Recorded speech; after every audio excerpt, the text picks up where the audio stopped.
Je suis Hugues, hein, Hugues Massala, je suis de la culture de l'entrepreneuriat. La culture de l'entreprise, c'est-à-dire la façon de faire, la façon de réfléchir, de raisonner en entrepreneur. Bon, normalement, cette culture-là est censée nous être communiquée dans notre parcours académique, dans notre parcours scolaire. Mais malheureusement, force est de constater que, je disais, on a plus été formés pour être des demandeurs d'emploi, c'est-à-dire on finit son secondaire, son niveau, son cycle universitaire et après on rédige des demandes dans le but d'intégrer une entreprise qui existe déjà, une structure qui existe déjà et en fait on entre et puis on gagne sa vie là-dedans. Mais cette mentalité, cette culture de créer quelque chose, d'innover, de quelque chose de nouveau, de mettre sur la place publique ou d'améliorer même, disons ça comme ça, d'améliorer une entreprise qui existe déjà ou un domaine qui existe déjà.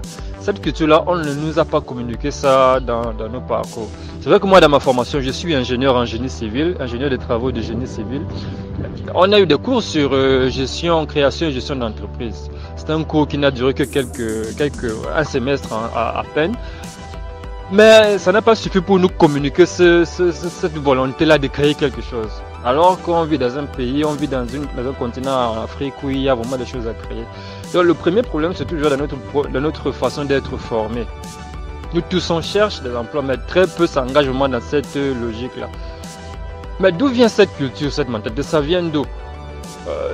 En regardant un peu, en suivant un peu les témoignages des gens comme les Mark Zuckerberg de Facebook, hein, ou d'autres jeunes, les gars de notre âge, les jeunes filles, les jeunes garçons de notre âge, on se rend compte en fait que cette mentalité vient non pas dans le but de devenir forcément riche.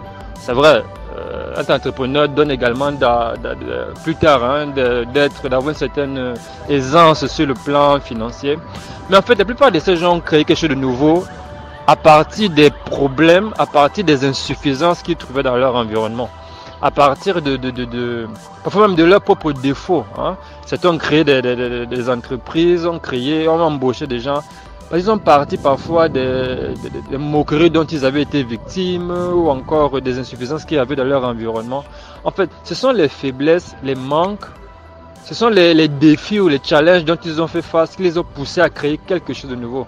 C'est parfois la condition des gens qui souffrent qui les ont poussés à créer quelque chose de nouveau. Vous voyez? Et c'est ça que ça part. De ces idées viennent souvent en constatant, en observant un peu notre environnement où nous sommes et de là, l'idée de créer quelque chose arrive, l'idée de commencer quelque chose arrive.